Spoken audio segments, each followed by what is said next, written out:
सुप्रभातम विद्यार्थियों, online live class में आप सभी का स्वागत। आज 28 अक्टूबर 2020 कक्षा 10वीं विषय संस्कृतम अध्ययन बिंदु 10वां पाठ है सुभाषित रत्नानी। सुभाषित रत्नानी सुंदर रत्न। इस पाठ के माध्यम से अपने इसके अभ्यास प्रश्न पढ़ रहे हैं। तो इसमें अब चलेगा आज से व्याकरणात्मक प्रश्न है। व्याकरणात्मक प्रश्न है। इसमें पहला प्रश्न है, व्याकरणात्मक में पहला प्रश्न है संधि संधि विच्छेदम वा कुर्वन्तु। संधि अथवा संधि विच्छेद कीजिए। ठीक है, संधि का तो संधि विच्छेद करना है और संधि विच्छेद की संधि करनी है। तो देखिए, पहला उदाहरण है पात्रा पात्रम। पात्रा पात्रम का संधि विच्छेद होगा पात्र है अपात्रम। पात्र अपात्रम। पात्रा पात्रम का संधि विच्छेद होगा पात्र और पात्र प्लस अपात्रम। कौन सी संधि होगी? स्वर दीर्घ संधि। स्वर पात्र प्लस अपात्रम स्वर दीर्घ संधि। ठीक है, अगला उदाहरण है वार्यति गच्छति। वार्यति गच्छति, इसका संधि विच्छेद होगा वारी प्लस अधिगच्छति। वारी प्लस अधिगच्छति। वारी प्लस अधिगच्छति, यहाँ पे कौन संधि होगी? स्वर यण संधि। स्वर यण संधि, वारी प्लस अधिगच्छति। अगला है अजरा मरवत। अजरा मरवत, अजर प्लस अमरवत। अजर प्लस अमरवत, यहाँ पे स्वर दीर्घ संधि। स्वर दीर्घ संधि हो जाएगी अजर प्लस अमर। अजर प्लस अमर वत, स्वर दीर्घ संधि है। आगे परचित्राणी। परचित्राणी का हो जाएगा पर प्लस छिद्राणी। पर प्लस छिद्राणी, यहाँ पे हो जाएगी व्यंजन तुकागम संधि। तुकागम, तय का आगम हो जाएगा, तय को हो जाएगा चय। पर छिद्राणी, तो पर प्लस छिद्राणी व्यंजन तुकागम संधि। व्यंजन तुकागम संधि। इसके बाद में है शोकाराति। शोकाराति हो जाएगा शोक प्लस आराति। शोक प्लस आराति, यहाँ पे हो जाएगा स्वर दीर्घ संधि। स्वर दीर्घ संधि हो जाएगी यहाँ पे, शोक प्लस आराति। इसके बाद में अगला उदाहरण है, देखो पश्यन अपि है ना। पश्यन अपि उदाहरण अपने को छोड़ देना है, इसको छोड़ दो। पश्यन प्लस अपि को छोड़ दो और पश्यन अपि के बाद में शोकाराति। शोकाराति का हो जाएगा शोक प्लस आराति स्वर दीर्घ संधि। इसके बाद में अगला उदाहरण है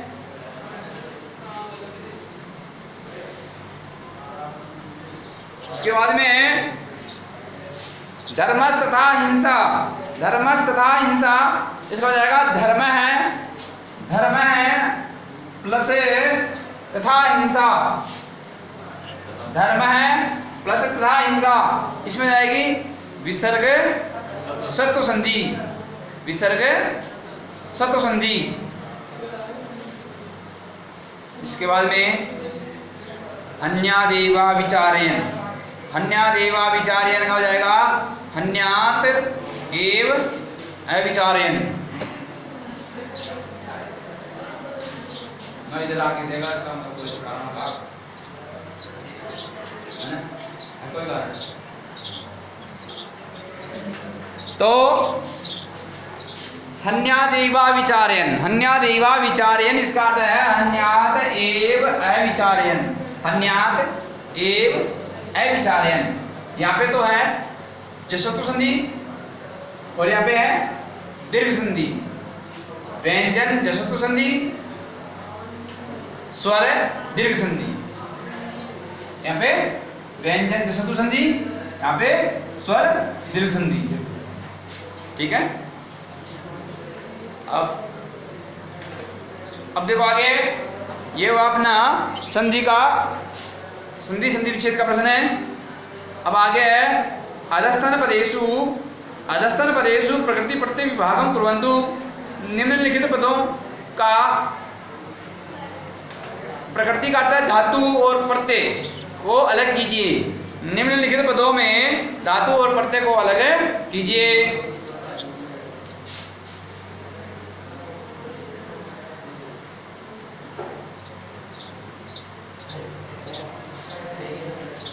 धातु और प्रत्यय को अलग करना है तो देखो, वक्तव्यम है पहला पद है वक्तव्यम।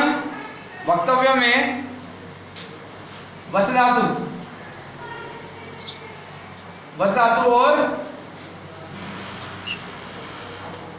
और तव्यत प्रत्यय, वच धातु तव्यत प्रत्यय, इससे बन जाएगा वक्तव्यम। रक्षणम में रक्ष धातु और लुट प्रत्यय, रक्ष धातु से लुट प्रत्यय, इसका बन जाएगा रक्षणम। त्यक्तम का हो जाएगा त्यज धातु से तय प्रत्यय, इससे बनेगा त्यक्तम। पश्यन बनेगा दृश धातु से सत्री प्रत्यय, दृश धातु से सत्री प्रत्यय बनेगा तो बन जाएगा पश्यन। परित्राणम में परि उपसर्ग है और त्राण धातु और लुट प्रत्यय,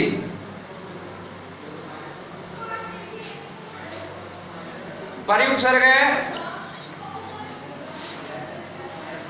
उपसर्ग त्राण धातु और लुट प्रत्यय से बनेगा परित्राणम। आगे सृष्टम का बनेगा सृज धातु,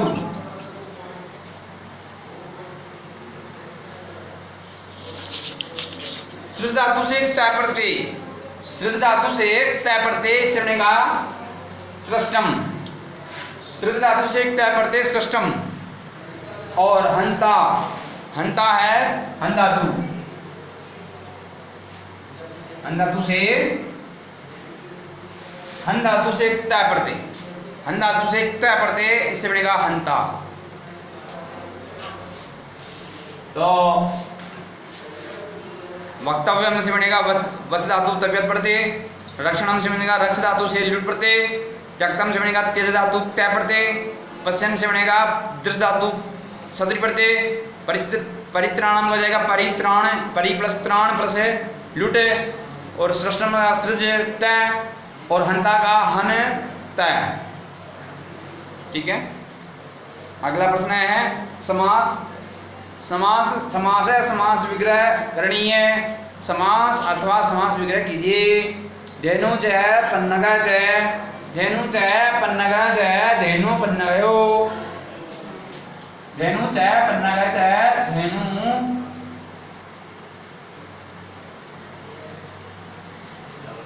धेनु पन्नगयो, धेनु च पन्नग च, धेनु पन्नगयो। कौन सा समास है? द्वंद्व समास है। द्वंद्व समास है। धेनु च पन्नग च, धेनु पन्नगयो द्वंद्व समास है। उसके बाद में पाषाणानाम खंडा, पाषाणानाम खंडा, पाषाण खंडा,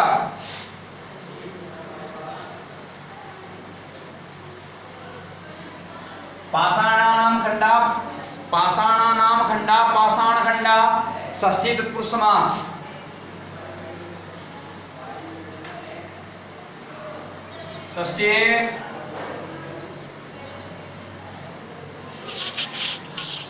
षष्ठी तत्पुरुष समास है।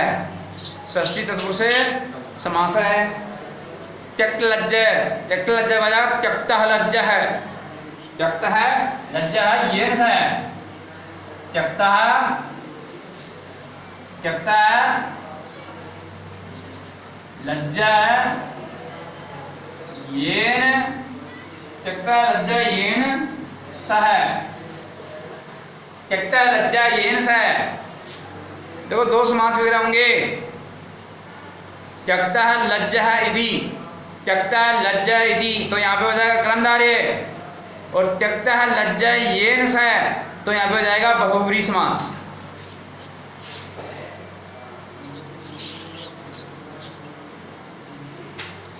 त्यक्ता लज्जा येन सह बहुव्रीहि समास, और त्यक्ता लज्जा इति बहुव्रीहि कर्मधारय समास। आवाज आ रही है नीतू, नीतू के पास से आवाज आ रही है। परछिद्राणि, परछिद्राणि का हो जाएगा परेशान छिद्राणि, परेशान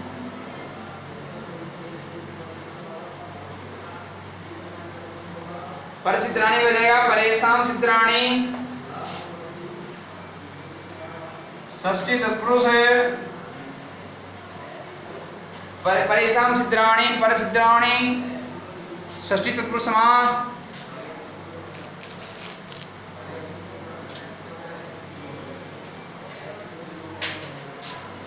ठीक है, परछिद्राणि का परेशान छिद्राणि षष्ठी तत्पुरुष समास।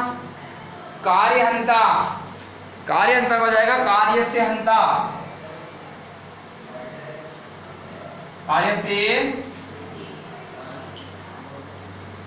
हंता, वही षष्ठी तत्पुरुष समास यहाँ पे हो जाएगा। कार्यस्य हंता, कार्यहंता षष्ठी तत्पुरुष समास। और आदतायीनाम वदय, आदतायीनाम वदय, आदतायी वदय।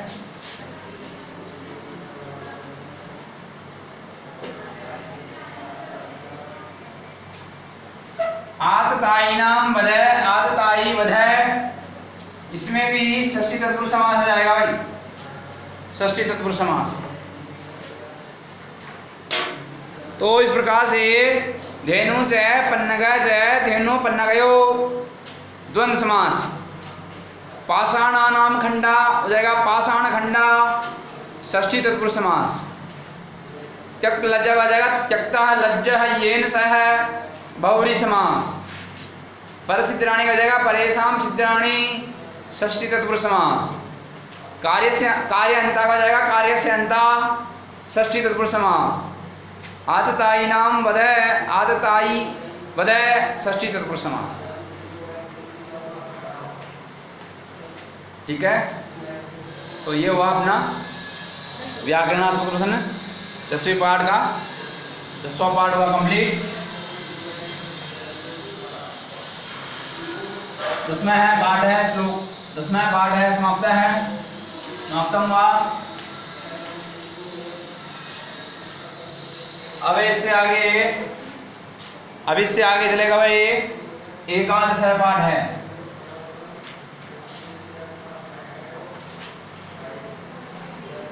एकादश पाठ है स्वदेशम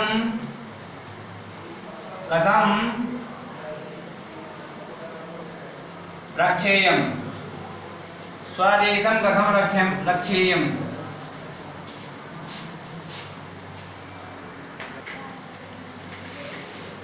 एकादश पाठ है स्वदेशम कथम रक्षेयम, अपने देश की रक्षा कैसे करनी चाहिए, अपने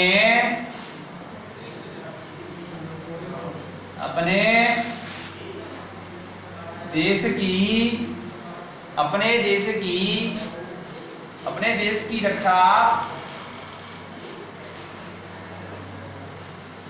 कथम कैसे, रक्षेयम अपने देश की रक्षा कैसे करनी चाहिए।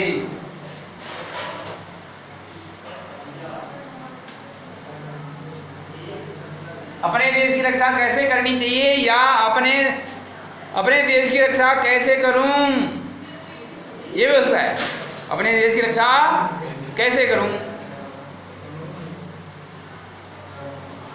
महाराणा प्रताप कहता है कि न तो मेरे पास धन है न तो मेरे पास धन है और न मेरे पास सेना है, न तो धन है न सेना है, फिर अपने देश की रक्षा कैसे करूं या अपने देश की रक्षा कैसे करनी चाहिए।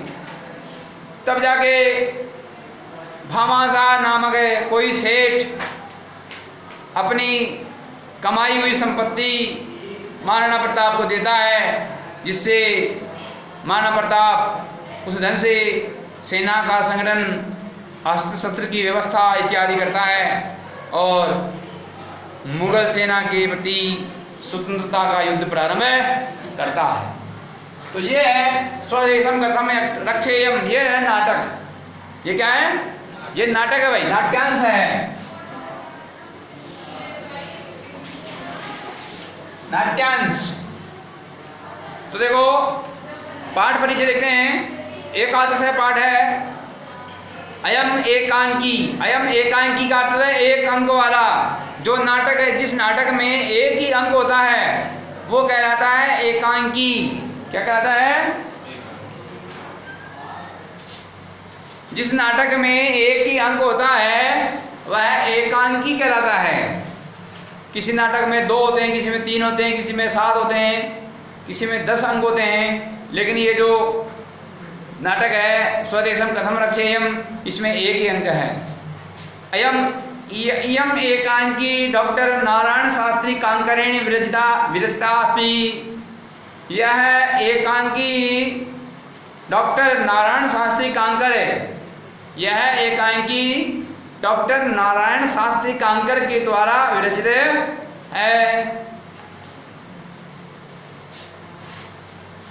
यह एकांकी डॉक्टर नारायण शास्त्री कांकर के द्वारा विरचित है। अस्य महोदय से जन्म जयपुर नगरे अभवत्। इन महोदय का जन्म जयपुर नगर में हुआ। इन महोदय का जन्म जयपुर नगर में हुआ। अस्य महोदय से जन्म जयपुर नगरे अभवत्। इस महोदय का जन्म जयपुर नगर में हुआ। अनेन संस्कृत भाषायाम अनेका एकांकय लिखिताः। अनेन इनके द्वारा संस्कृत भाषा में इनके द्वारा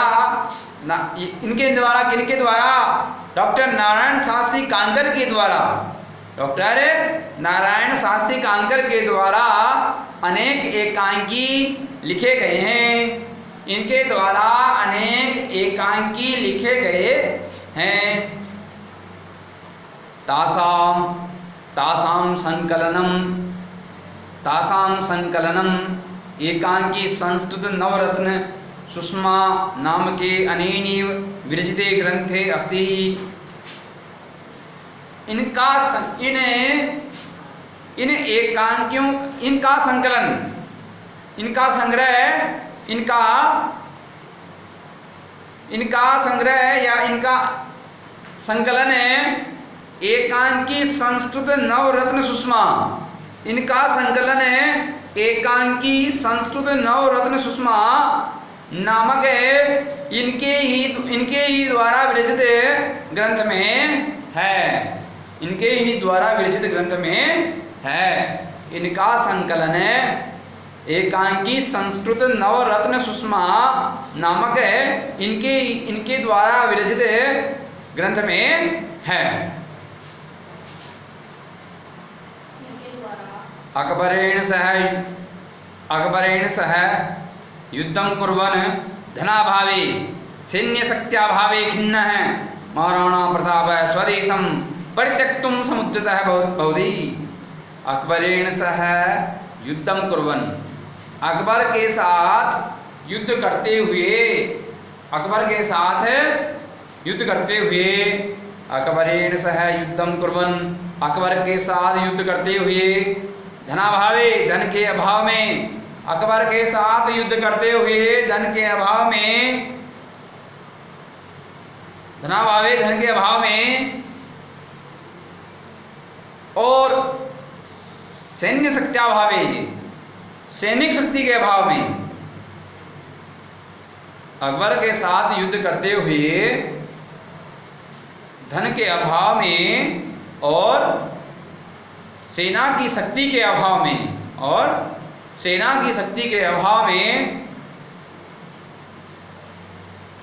दुखी, खिन्न, दुखी होकर, सेना की शक्ति के अभाव में दुखी होकर महाराणा प्रताप स्वदेशम परित्यक्तुम समुद्यत भवति, अपना देश छोड़ने के लिए तैयार हो जाते हैं। महाराणा प्रताप अपना देश परित्यक्तुम छोड़ने के लिए समुद्यत मतलब तैयार, भवति मतलब हो जाते हैं, तैयार है, अपना देश छोड़ने के लिए तैयार हो जाते हैं। तस्मिन् अवसरे मेवाड़ मंत्री भामाशाह आगत्य स्वकीयां विपुलां धनराशिं देशस्य स्वतंत्रतायै प्रतापाय समर्पयति। तस्मिन् अवसरे, उसी दौरान, तस्मिन् अवसरे उसी दौरान, उसी दौरान मेवाड़ मंत्री भामाशाह है, उसी दौरान मेवाड़ मंत्री भामाशाह है आकर, उसी दौरान मेवाड़ मंत्री भामाशाह आकर अपनी विशाल धनराशि को, अपनी विशाल धनराशि को, अपनी विशाल धनराशि को देश से स्वतंत्रतायै, देश की स्वतंत्रता के लिए, अपनी विशाल धनराशि को देश की स्वतंत्रता के लिए प्रताप को समर्पित कर देता है। प्रताप को समर्पित, अपनी विशाल धनराशि प्रताप को समर्पित कर देता है।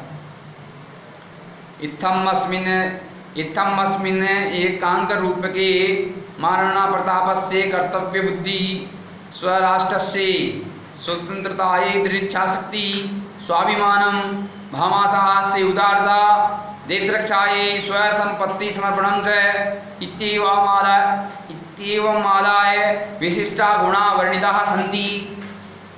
इत्थम अस्मिन् एकांक रूप के, इस प्रकार इस एकांकी नाटक में, इस प्रकार इस एकांकी नाटक में, इस प्रकार इस एकांकी नाटक में महाराणा प्रताप की कर्तव्य बुद्धि, महाराणा प्रताप की कर्तव्य बुद्धि, महाराणा प्रताप की कर्तव्य बुद्धि और अपने देश की स्वतंत्रता के लिए दृढ़ इच्छा शक्ति, अपने देश की स्वतंत्रता के लिए दृढ़ इच्छा शक्ति, अपने देश की स्वतंत्रता के लिए दृढ़ इच्छा शक्ति, स्वाभिमान, भामाशाह की उदारता, स्वाभिमान के बाद में कोमा, भामाशाह की उदारता,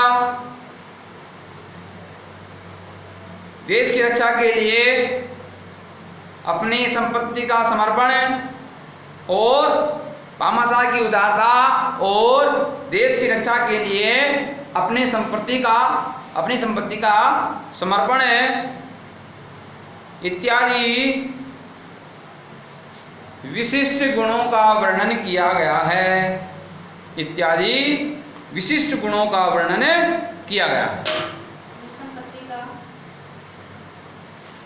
अपनी देश की रक्षा के लिए अपनी संपत्ति का समर्पण